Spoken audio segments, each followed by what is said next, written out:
Welcome to the deep dive. Today we're tackling a genetic condition that's actually, well, surprisingly common, hemochromatosis. Think of this as your sort of rapid-fire guide. Really useful if you're, say, a medical professional needing a quick review, or maybe it runs in your family and you just want the key facts. Exactly. We've taken the core info from detailed MSRA revision notes, that high-yield study stuff for doctors, and we're aiming to boil it down. Yeah, make it clear, make it stick. Our mission is basically to pull out the essentials for understanding and revision. Right. It sounds complex, maybe, but we'll break it down, make it digestible, add some memory aids along the way. Okay, let's jump right in. What's the core definition? What is hemochromatosis? Simply put, it's a genetic disorder where your body just absorbs too much iron from your diet, way more than it needs. Okay, too much iron. And this extra iron then gets stored, deposited really, in various organs. And over time, that buildup can cause some pretty serious damage. It's like your body's iron filing cabinet is just overflowing. Right. And what's the genetic side of it? How does that work? So it's an autosomal recessive condition. You remember recessive generally means you need 2 copies of the faulty gene, one from each parent, to actually get the condition. Okay, 2 copies. The main gene involved is called HFE. It sits on chromosome 6. And mutations in this HFE gene lead to a deficiency in a hormone called hepcidin. Hepcidin, right. Yeah, and hepcidin is basically the gatekeeper for iron absorption. So if you have less hepcidin, the gates open wider and more iron gets into the body. Ah, okay. So someone could carry one faulty gene, be a carrier, but not actually have the condition. That makes sense why it might be more common than we realize. Exactly. And initially, people often don't have any symptoms at all. It's asymptomatic for a while. So no obvious signs at first. Not usually. When symptoms do eventually creep in, they can be really vague. Things like feeling constantly tired, that's lethargy, or just general joint pain, arthralgia we call it. Yeah. Stuff that's easy to put down to other things. Yeah, you just think you were run down or getting older. Precisely. So where does this extra iron cause the most trouble? Which organs are we talking about? Well, the primary target where it tends to accumulate first is the liver, but it also significantly impacts the heart, the pancreas, which, makes insulin and various endocrine glands, the ones that produce hormones. And just how much extra iron are we talking about? You said it's an overload. It's a massive overload. So normally the body has about 4 grams of iron in total. In someone with hemochromatosis, this can shoot up to like 20 to 60 grams. Wow, 20 to 60 compared to 4. That's huge. It really is a major difference. You mentioned primary and secondary causes earlier. Can you just clarify that distinction? Sure. So primary hemochromatosis, that's also called hereditary hemochromatosis, that's the inherited genetic disorder we're focusing on today, caused by those HFE gene mutations. Secondary iron overload is different. It happens because of other reasons, like needing lots of blood transfusions for another medical condition, or sometimes certain chronic liver diseases can cause iron to build up. But for this deep dive, we're really drilling down on the primary hereditary type. Right, so the etiology, the cause, it really comes down to those genetic mutations affecting iron absorption. Pretty much, yeah. Hereditary haemochromatosis, the common form, is all about those HFE gene faults messing up the body's iron regulation, leading to too much iron coming in from your food. Okay, so HFE gene, chromosome 6, autosomal recessive, good genetic basics. What about the specific mutations? Are there key ones to know? Yes, definitely. The 2 most common mutations in the HFE gene are called C282Y and H63D. C282Y and H63D. Right. And the C282Y one is particularly common in people of white European background. And remember, for the classic form of the condition, you usually need 2 faulty copies, either 2 C282Y copies, making you homozygous, or 1 C282Y and 1 H63D, which is called being a compound heterozygote. Okay. And you mentioned rarer forms, too. What are they, briefly? Yeah, there are a few less common inherited types. There's juvenile hemochromatosis, which shows up much earlier, well, often in teens or 20s, and tends to be more severe. Oh, okay. There's also African iron overload, seen in people of African descent, sometimes with different genetic links, and neonatal hemochromatosis that's rare but very serious, causing severe liver damage in newborns due to massive iron overload right from the start. Right, very serious. Okay, so moving on to risk factors. Who is most likely to get this hereditary hemochromatosis? Well, the biggest risk factor by far is having a family history of it, especially if your ancestors came from Northern Europe. We're talking particularly people with Celtic origins, Irish, Scottish, Welsh, Breton. So that specific ancestry is a major clue. It is. That's where these HFE gene mutations are found most often. Think of it like a geographic concentration. Interesting. Are there other things that might increase the risk, maybe push someone with the genes towards problems? Well, genetics is the main driver, but yes, drinking excessive amounts of alcohol isn't good for anyone's liver, but it can definitely worsen the liver damage from iron overload. And having certain other liver diseases already might also exacerbate things. Okay, so the faulty genes mean more iron gets absorbed. But what actually happens inside the body, at the cell level, that causes the damage, the pathophysiology? Right. So when the HFE gene isn't working properly because of these mutations, it messes up the body's ability to sense how much iron it already has. The gut basically keeps absorbing iron like there's a shortage, even when there isn't. So it loses the off switch. Kinda, yeah. This leads to iron building up inside cells. And this excess iron, it's not inert. It triggers harmful chemical reactions, leading to something called oxidative stress. Oxidative stress, right? I've heard of that, like free radicals. Exactly, an imbalance between free radicals and the body's antioxidants. This oxidative stress damages cell components, proteins, lipids, DNA, and causes inflammation. Over time, this chronic damage and inflammation leads to scarring and organ dysfunction in those places where the iron builds up. And you said the liver is usually the first stop for this excess iron. That's correct. The liver acts as the primary storage depot initially. So, sustained iron overload there can lead to inflammation, then fibrosis, which is scarring, and eventually, potentially, cirrhosis, which is severe, irreversible scarring. Okay, that clarifies the damage pathway. Now, thinking clinically, if someone comes in with symptoms that could be hemochromatosis, what else does a doctor need to consider? What's on the differential diagnosis list? Ah, yes, the differentials. Super important. You absolutely have to think about other things that can cause iron overload or similar symptoms. Broadly, you can group them. There are other chronic liver diseases, certain types of anemia where iron isn't used properly. We call those iron-loading anemias, and then other secondary iron overload disorders, like from transfusions. Okay, the list in the notes looks pretty long. Can we break down some specific conditions that might get confused with hereditary hemochromatosis? We can try. So first, within HFE-related conditions, you've got the classic type 1 that's being homozygous for C282Y, 2 copies, Right. or being a compound heterozygote C282Y H63D. Then there are actually rarer defects within the HFE gene itself that can cause it. Still HFE, but different faults. Yeah. Then you move to non-HFE-associated hereditary haemochromatosis. These are caused by mutations in other genes involved in iron control. Genes with names like hemojuvelin, hepcidin itself, transferrin receptor 2, ferroportin, they're all part of that iron regulation network. Okay, so different genetic pathways leading to similar iron problems. Exactly. And then there's a whole bunch of other often rarer hereditary things. Hereditary hyperferritinemia cataract syndrome, which is kind of what it sounds like, high ferritin and cataracts, hemoxygenase deficiency, that neonatal iron overload we mentioned. Wow, okay. Ceruloplasminemia that involves a protein that handles copper and iron. Problems with transferrin, the main iron transporter, that's atransferrinemia.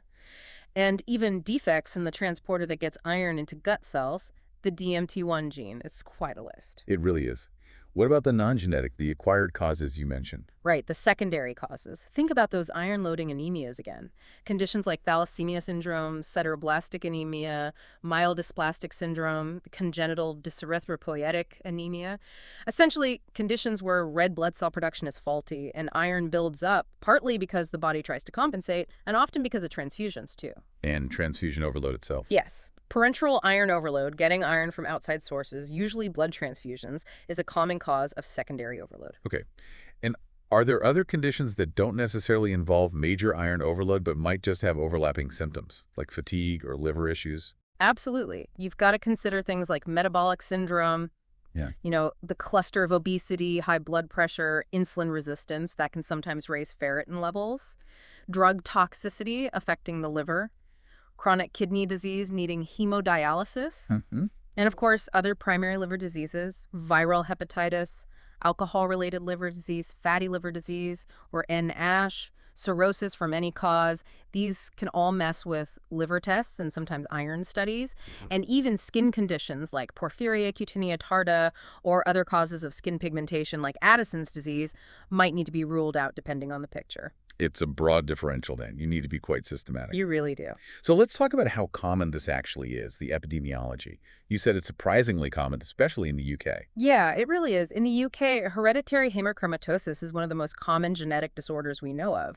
The estimated prevalence is around 1 in 200 people. 1 in 200. That's quite high for a genetic condition. It is. And if you look at people of European descent more broadly, maybe about 1 in 10 carry one copy of the common mutations. 1 in 10 carriers. Yeah, and then having two copies leading to the condition affects about 1 in 200 in that population. Just to give context, it's actually more common than cystic fibrosis. Wow. And specifically within the UK, as we mentioned, it's most common in people of Northern European sort of Caucasian descent. That 1 in 200 figure is a good estimate for that group. That really drives home why awareness is important, especially if you have that ancestry. Okay, so what signs and symptoms, the clinical features, should make someone or their doctor suspect hemochromatosis? Well, the symptoms often creep up slowly as the iron builds up over years, even decades. Common ones include that persistent fatigue we mentioned, joint pain often starting in the small joints of the hands, like of the knuckles, sometimes abdominal pain, and often a noticeable drop in libido or sex drive.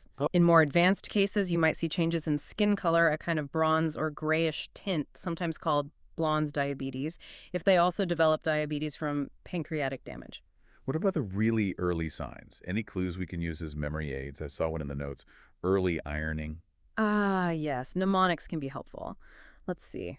Exhaustion, aching joints, especially hands, reduced libido, liver may be slightly enlarged, yawning from the fatigue, irritability sometimes, right upper quadrant discomfort where the liver is, often missed because it's vague, non-specific symptoms. How's that? That's great. Captures those early subtle things. Exhaustion, aching joints, reduced libido.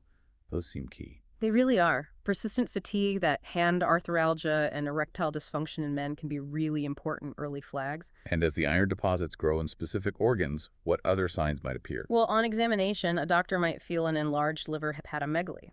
If it's progressed, there might be signs of cirrhosis, like fluid retention or jaundice, though hopefully we catch it before then. Imaging might show the iron deposition. If the heart's involved, you could get symptoms of heart failure, breathlessness, ankle swelling. The hormonal effects, hypogonadism, can cause loss of libido, erectile dysfunction, irregular periods in women. And that arthritis, again, often characteristically in the hands, particularly the second and third knuckle joints. Any brain or mood symptoms? Yes. In more advanced or untreated cases, people can develop neurological or psychiatric issues. Things like memory problems, mood swings, irritability, sometimes even depression. It sounds like because it starts so vaguely and progresses slowly, getting an early diagnosis must be a real challenge. It absolutely is. The long asymptomatic phase is the main issue. That's why being aware of those risk factors we discuss male gender, men tend to show symptoms earlier than women because they don't lose iron through menstruation. Caucasian ethnicity, a family history, and often presenting in middle age when the iron load becomes significant, these should raise suspicion. Okay, so if we do suspect it based on risk factors or symptoms, how do we actually confirm the diagnosis? What investigations are key? The whole diagnostic approach really stems from knowing it's genetic, leading to that excess iron absorption. So the tests focus on two things: measuring the amount of iron in the body and looking for those specific HFE gene mutations. What are the first tests usually ordered? Typically, we start with blood tests. Serum transferrin saturation, often called SAT, is a really useful one. It measures how much of the main iron-carrying protein, transferrin, is actually loaded with iron. A high SAT is a key early indicator. Okay, SAT first. And serum ferritin levels? Ferritin reflects the body's total iron stores. But it's important to know ferritin might be normal in the very early stages, even if SAT is high. And ferritin can be raised by lots of other things too, like inflammation. So SAT is maybe more specific early on. It can be a better indicator of increased absorption, yes. Ferritin tells you more about the total storage. And then crucially, genetic testing for those main HFE mutations, C282Y and H63D, is now pretty standard if suspicion is high. Should everyone be screened for this, given how common it is? That's a tricky question. Routine population screening isn't generally recommended right now, mainly because many people with the genes never actually develop significant iron overload or health problems. That's the issue of low penetrance. Ah, right. Not everyone with the genes gets sick. Exactly. But if someone has unexplained symptoms like fatigue, joint pain, maybe abnormal liver tests, then checking SAT and ferritin is definitely warranted. And what about specific situations? like someone with liver disease. Yes, genetic testing for HFE mutations should certainly be considered if someone has unexplained chronic liver disease, especially if their SAT is also high, or in conditions sometimes linked to it, like porphyria cutanea tarda, or even sometimes when investigating liver cancer, hepatocellular carcinoma. And what if you know hemochromatosis runs in your family? What should relatives do? For first-degree relatives, so brothers, sisters, parents, children of someone diagnosed, genetic testing is definitely recommended. Siblings have a 1 in 4 chance of having inherited both faulty genes if the parent had them. We'd usually test their ferritin and SAT levels as well. Okay, back to the iron tests, SAT and ferritin. Anything important about doing or interpreting them? Yes, for transfer and saturation, it's really important the blood test is done fasting. Non-fasting levels can be misleadingly high. A fasting SAT above, say, 45% in men, or maybe 35–40% in women, is usually considered elevated and needs investigating. Fasting SAT, got it. And ferritin, as I said, is sensitive for iron stores, but not very specific. Inflammation, infection, liver disease, alcohol, metabolic syndrome, lots of things can push ferritin up. So you can't diagnose hemochromatosis on a high ferritin alone. You need the whole picture, especially the SAT and genetics. Relying just on serum iron level isn't enough either. So what other blood tests might help sort things out, maybe rule out those other causes of high ferritin? Good point. We'd often check an inflammatory marker like CRP, C-reactive protein. If that's high, it suggests inflammation might be raising the ferritin. Liver function tests, especially ALT, alanine aminotransferase, are crucial to check for liver inflammation or damage. We might also look at general things, blood pressure, BMI, blood glucose to check for metabolic syndrome components. And depending on the symptoms, maybe other liver tests or even hormone tests if hypogonadism is suspected. Plus, tests to exclude common causes of abnormal liver function like viral hepatitis or alcohol misuse. Okay. When do you need to go beyond blood tests, like biopsies or scans? Well, if the SOT is high and ferritin is also high and it's not explained by other things, the next step is usually that HFE genetic test for C282Y and H63D. Right. If someone comes back homozygous for C282Y, meaning they have 2 copies, that's usually enough to diagnose HFE haemochromatosis, assuming they have biochemical evidence of iron overload too. Liver biopsy used to be standard, but now it's often not needed for diagnosis if the genetics are clear. When would you do a biopsy then?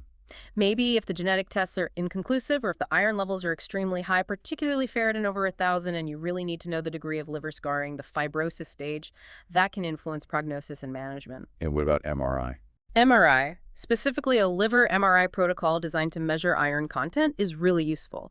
It's non-invasive and can quantify how much iron is in the liver and sometimes other organs, and can also help assess for fibrosis. Okay, so interpreting those genetic results, Yeah. how much risk does each combination carry? Okay, so C282Y homozygotes, C282Y, C282Y, have the highest risk of developing significant iron overload and symptoms. It's not guaranteed, especially in women, but the risk is substantial. Right. Compound heterozygotes, C282Y, H63D, have a moderate risk. They can develop iron overload, but it might depend more on other factors like alcohol intake, diet, maybe other genes. Okay. H63D homozygotes, H63D, have a much lower risk. They usually only develop significant iron overload if there are other contributing factors present. You're just being a carrier of one copy. Being heterozygous for C282Y, just one copy, rarely causes significant iron overload on its own.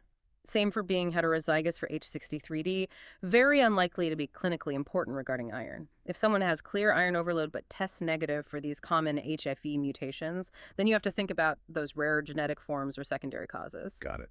And you mentioned ferritin levels can indicate severity. Is there another mnemonic for that? Ferritin flags. Ah, yes, let's try that. Ferritin level guise management. Less than 1,000 GL, or about 2,250 pmols using the other units, generally means low risk of serious liver damage. Though the notes mention thresholds like mild 1125, moderate 1125, 2250, severe 2250 picomoles L. Maybe simpler to focus on the 1,000 microgram threshold. Above 1,000 GL may prompt biopsy consideration. Greater than 1,000 is a key flag. Saturation, transferring saturation is also key, especially early on. Okay, so that 1,000 microgram per liter ferritin level is a key benchmark for potential liver risk. It often is, yes, although decisions are always clinical, considering the whole picture. Below that, the risk of advanced fibrosis or cirrhosis is very low, less than 1% usually. Above it, the risk increases, hence considering biopsy or MRI fibrosis assessment. And lastly, on investigations, how do you check if organs have actually been damaged? Right, assessing end organ damage. For the liver, we use LFTs, MRI for iron and fibrosis, sometimes biopsy.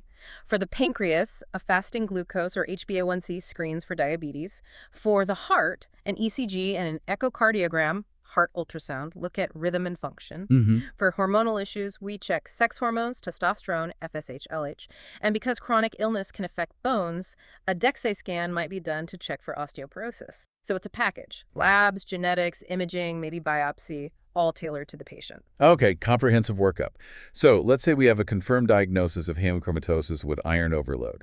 How do we manage it? What's the treatment? The absolute cornerstone of management is getting that excess iron out of the body. And alongside that, providing genetic counseling for the patient and their family is crucial. And getting the iron out usually means bloodletting, phlebotomy. Exactly.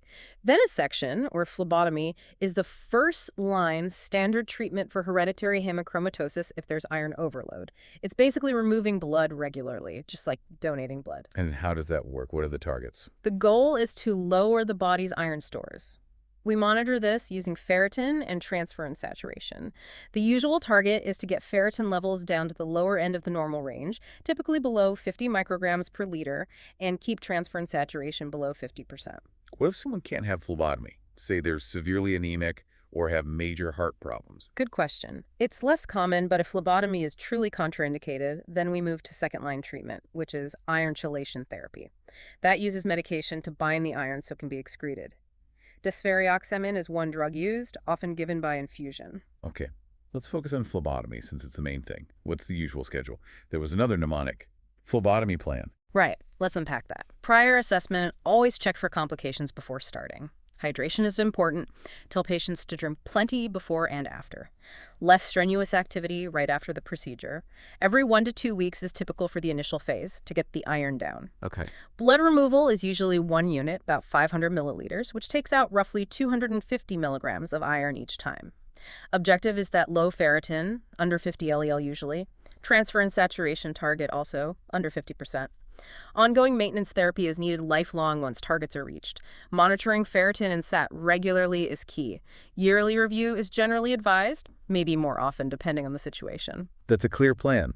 So weekly or biweekly at first, then less often for maintenance. Exactly. Once the iron levels are down in the target range, the frequency drops right down, maybe needing venesection only every 2, 3, or 4 months, just enough to keep the ferritin below 50 OGL. It varies between individuals. And you mentioned assessing for complications first.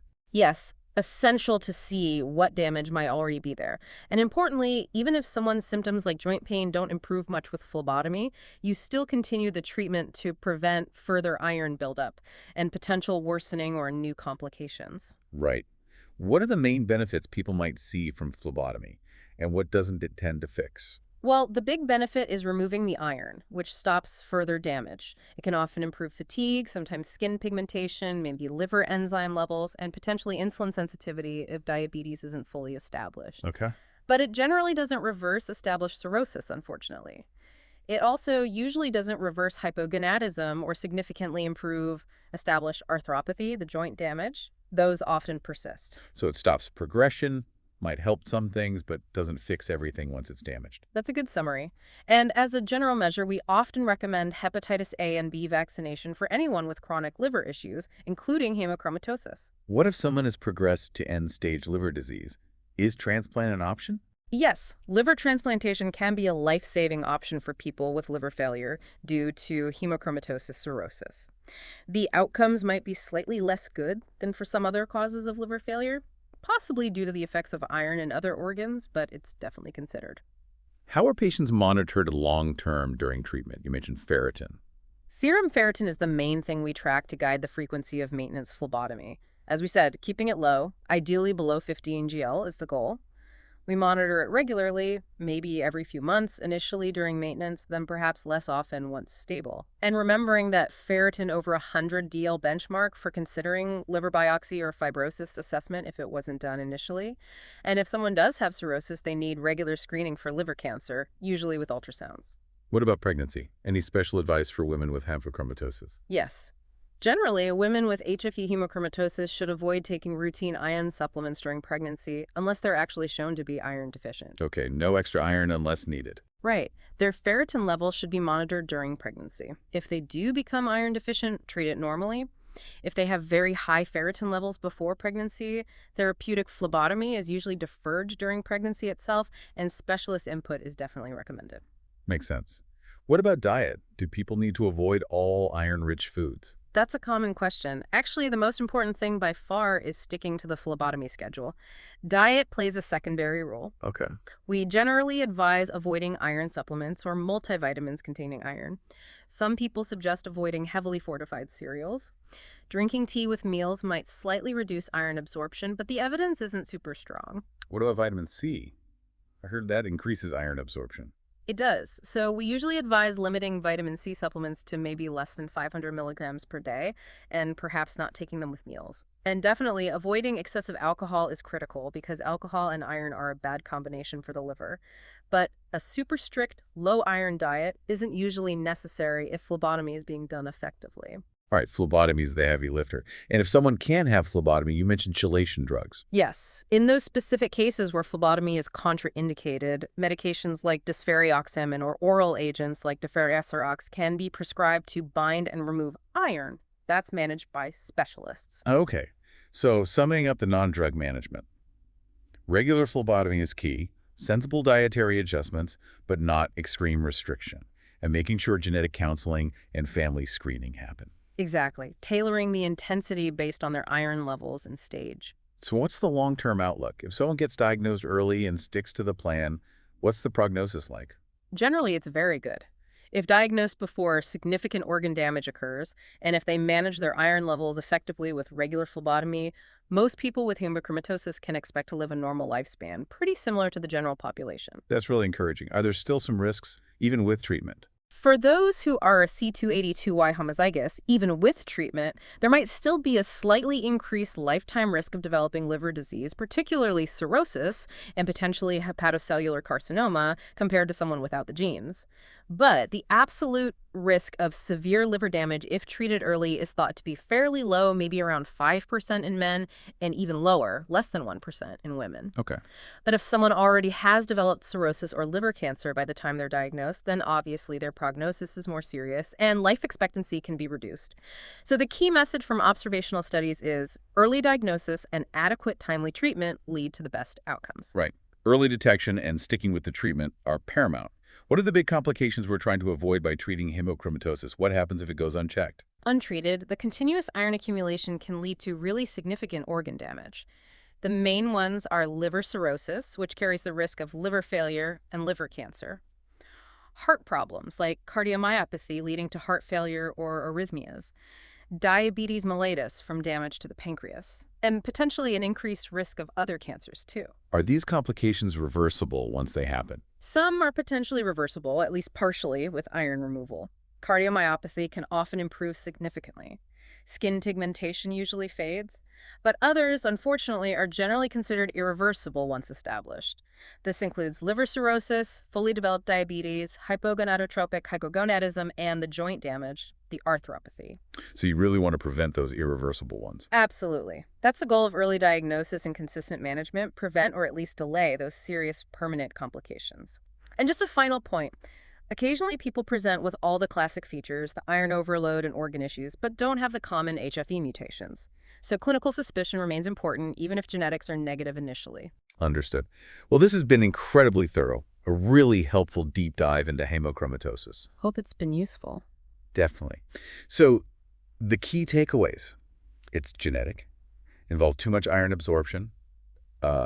Early diagnosis is absolutely vital to prevent potentially irreversible damage, and regular phlebotomy is really the main treatment. That's it in a nutshell. And also just how common it is, relatively speaking, especially in certain groups, makes you realize why awareness is so important for everyone, public and clinicians alike. Absolutely. And it does lead to a broader thought, doesn't it? For you listening, if we have a condition that's genetic, relatively common like this, and treatable, especially if caught early, what does that mean for the potential role of, say, wider genetic screening or more targeted population screening? Where's the balance? That's a really interesting question to ponder. Food for thought. Indeed. For anyone wanting to dive even deeper, or maybe test themselves on this, definitely check out the resources at pathomsra.com and also freemsra.com. Lots more there. Great resources. Thanks again for joining us on this deep dive.